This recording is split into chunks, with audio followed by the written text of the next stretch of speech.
living letters. We are to evaluate our ministry effectiveness by the Christ-like changes that take place in people's lives.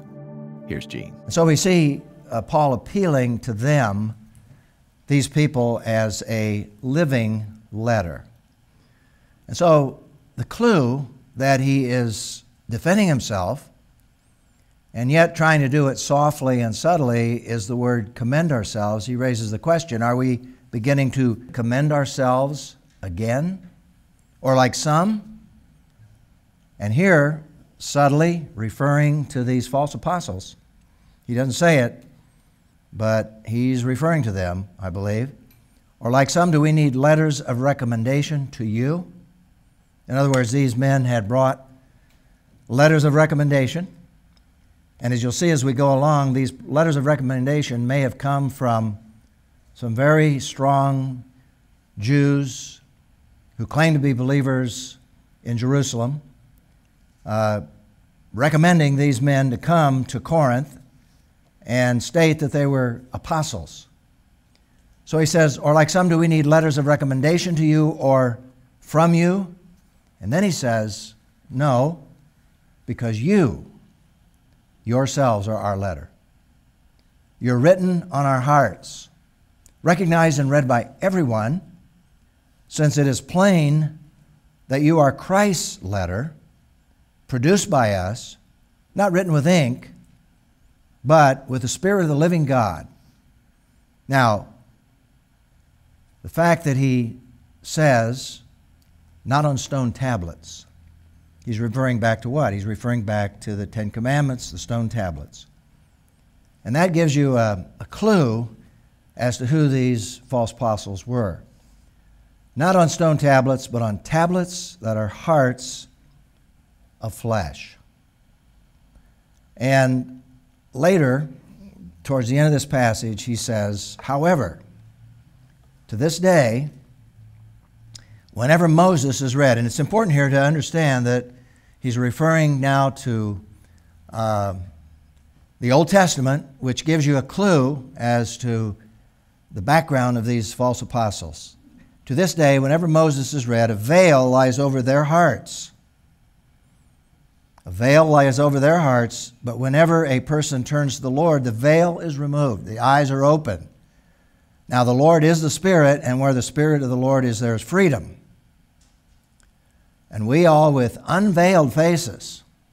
And there, I think, what he is saying is we're open, we're transparent, but we're also changing. All with unveiled faces are reflecting the glory of the Lord.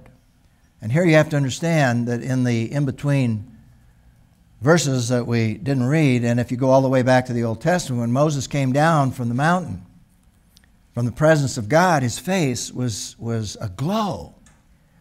And he'd go into his tent, and what he did was to veil his face, because as this glow would disappear, the people would forget, as it were, that Moses was in the presence of God. That's how carnal and sinful they were. But here he's contrasting that by saying, we don't have a veil over our face. We are reflecting the glory of the Lord, like Moses did, but he is saying it's continuous. We are being transformed into the same image from glory to glory. This is from the Lord who is the Spirit. Certainly the Apostle Paul was not perfect, and they certainly weren't perfect. As Corinthians, we know that they were very carnal, but we also know that they were being changed. They were not, at this point, what they used to be.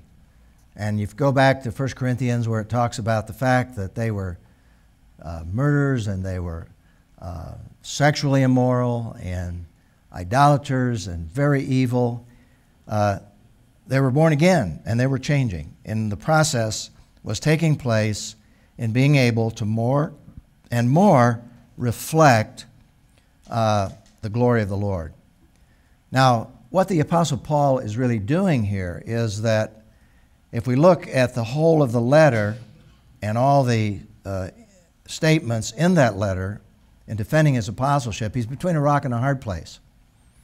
In this sense, that if he defends himself, he knows he will be accused of building up himself. But if he doesn't defend his apostleship and defend his ministry, that church will self-destruct. And so he chooses to defend himself in the name of the Lord in order to salvage that church. And obviously he did because of his honesty and his openness. And we're going to see this as we go along.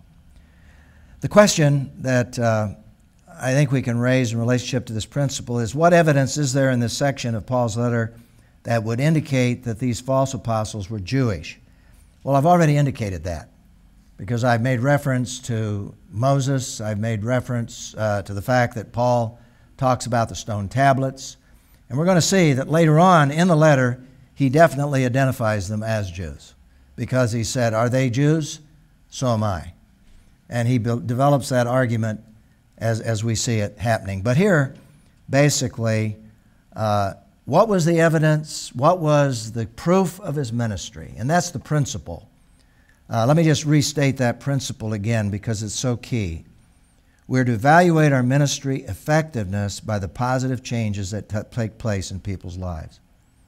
If those positive changes are not taking place among Christians in our ministry, then probably we need to evaluate our ministry, our approach, what we're doing in order to bring about those changes.